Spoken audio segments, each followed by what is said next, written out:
Assalamualaikum warahmatullahi wabarakatuh. Terima kasih telah mengeklik video ini. Salam kenal dan selamat datang di channel saya di Syarifah Matematika. Assalamualaikum warahmatullahi wabarakatuh. Anak-anak, hari ini kita akan membahas soal numerasi pada nomor 17. Mulai tahun 2025, upah di sektor jasa pendidikan turun 10% dan di bidang kreatif naik 15%. Jika sebelumnya gaji Pak Tora di sektor pendidikan sebesar Rp5.500.000 dan istrinya di sektor kreatif sebesar Rp4.750.000, maka total pendapatan mereka di tahun 2025 adalah langkah awal yang harus kita lakukan adalah apa saja yang diketahui di soal cerita. Kita tahu bahwa gajinya Pak Tora itu sebesar Rp5.500.000. Gajinya Pak Tora itu sebesar Rp5.500.000 di sektor pendidikan. Gajinya istri itu sebesar Rp4.750.000 di sektor kreatif. Setelah itu ada persentase 10% itu di sektor pendidikan yang mengalami penurunan. Ada persentase juga 15% di sektor bidang kreatif yang mengalami kenaikan. Terus apa saja yang diketahui? Apa saja yang ditanya? Yang ditanya adalah total pendapatan mereka berapa. Mereka itu siapa? Adalah gaji Pak Tora ditambah gajinya istri. Sebelum kita total gajinya Pak Tora dan gajinya istri, maka kita cari dulu gaji bersihnya Pak Tora itu berapa, gaji bersihnya istrinya Pak Tora itu berapa. Oke. Kita tulis untuk gajinya Pak Tora. Gaji Pak Tora sebesar Rp5.500.000 di bidang pendidikan. Maka kita menggunakan persentase 10%. Karena mengalami penurunan, maka tandanya ini dikurangi 10% dari gajinya Pak Tora. Rp5.500.000. Oke. Dari sini kita ubah persentasenya itu menjadi pecahan 10/100. Oke. Kalau sudah, maka kita operasikan. Rp5.500.000 dikurangi. Nah, di sini ada 100 ya. 100 dibagi Rp5.500.000 akan menjadi 55.000 dikalikan 10 menjadi Rp550.000. Oke, setelah itu kita kurangi 5.500.000 dikurangi 550.000 itu sama dengan 4.950.000. Nah, ketemu gajinya bersihnya Pak Tora. Selanjutnya kita mencari gaji istri Pak Tora. Diketahui 4.750.000. Karena gajinya istri itu di sektor kreatif, maka kita memakai persentase 15% yang mengalami kenaikan. Kalau kenaikan itu tandanya positif. Maka dikali 15% dari gajinya istri 4.750.000. Oke. Dari sini kita ubah 15% menjadi pecahan menjadi 15/100. Kalau sudah, maka kita operasikan 4.750.000 ditambah. Nah, ini ada 100, maka kita bagi ya. 4.750.000 dibagi 100 akan menjadi 47.500. Dikalikan 15 menjadi 712.500. Setelah itu kita tambah 4.750 menjadi 5 juta 464.500.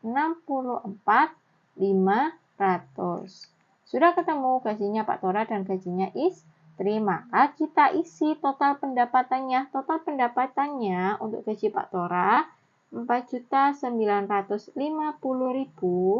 ditambah gajinya istri 5.462.500. Totalnya adalah 10.412.500. Maka jawabannya adalah do. Ya, 10.412.500. Baik, soal selanjutnya soal 18. Oke, soal 18 ini mengandung cerita universitas. Universitas Bangka Belitung akan kembali membuka pendaftaran untuk mahasiswa baru pada 2025. Berikut program studi dengan banyak peminatan dan daya tampung. Di mana di situ ada program studi sebanyak 8. Ada teknik mesin, manajemen sumber daya perairan, teknik pertambangan, aquaculture, matematika, manajemen, sastra Inggris, dan hukum. Masing-masing memiliki besaran daya tampung dan peminat. Pertanyaannya, Dimas ingin masuk ke Universitas Bangka Belitung namun bingung menentukan pilihannya. Karena Dimas suka tantangan dan percaya diri dengan nilainya, ia memilih program studi dengan persaingan yang paling ketat. Perlu kita bawahi ya, ada persaingan yang paling ketat. Nih, ada persaingan yang paling ketat. Maka program studi yang dipilih Dimas adalah, yang ditanya adalah program studi yang dipilih Dimas dalam persaingan yang paling ketat itu apa?